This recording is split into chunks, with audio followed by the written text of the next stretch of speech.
Hello जी braiding friends, कैसे हैं आप सभी लोग। आई होप आप सभी लोग बहुत अच्छे होंगे और आपकी प्रिपरेशंस भी अच्छी चल रही होगी। ठीक है, मैं हूं आप सभी का मेंटोर तहूर और आज मैं बताने वाला हूं आपको कि जो बेसिक जीपी रेटिंग अगर आपको ज्वाइन करना है तो उसकी जो आपको एलिजिबिलिटी क्राइटेरियाज होती है बेसिक वाली।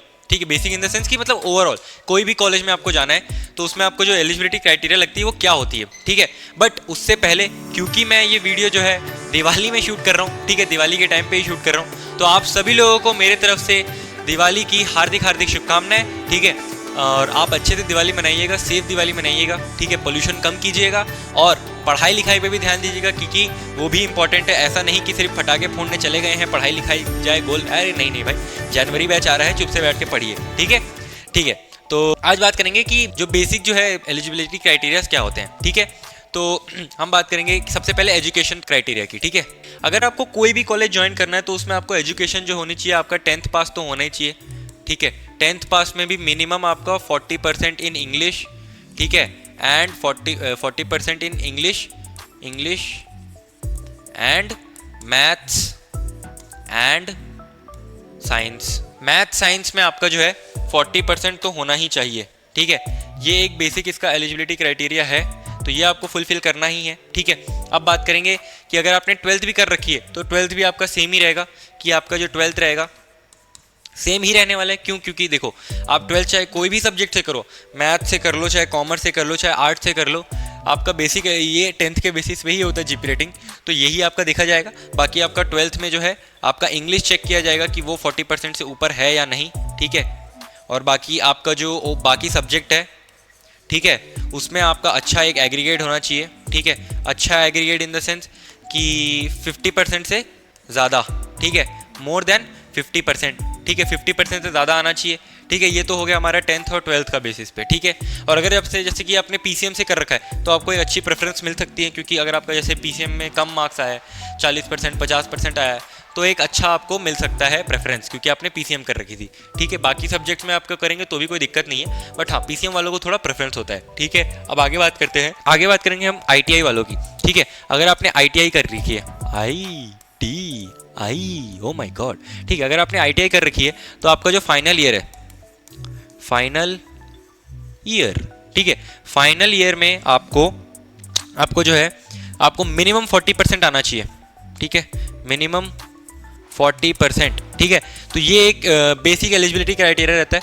और अगर आपको जानना है कि आईटीआई में कौन कौन से ट्रेड्स एलिजिबल हैं तो मैंने उस पर एक ऑलरेडी वीडियो बना रखी है, आप आई टैब पे क्लिक करके देख सकते हैं। ठीक है, अगर आपको और भी कुछ डाउट है रिलेटेड आईटीआई अगर आपने कर रखी है, आपके परसेंटेज से आपको रिलेटेड डाउट है, या फिर आपने 10th कर रखी है, आपका परसेंटेज चेक करने की आप कौन से कॉलेज के लिए एलिजिबल हो या नहीं हो, तो उन सारी चीज़ों के लिए एक आपके पास समाधान है कि आप डिस्क्रिप्शन बॉक्स में एक लिंक दी हुई है हमारे गूगल फॉर्म की, उसको फिल कीजिए। हमारे पर्सनली आपको जो मेंटोर है आपको पर्सनली आकर के गाइड करेंगे और आपको सारा डिटेल्स दे देंगे कि आप कौन से कॉलेज के लिए एलिजिबल हो, कौन से के लिए नहीं हो। ठीक है, अब बात करते हैं आगे।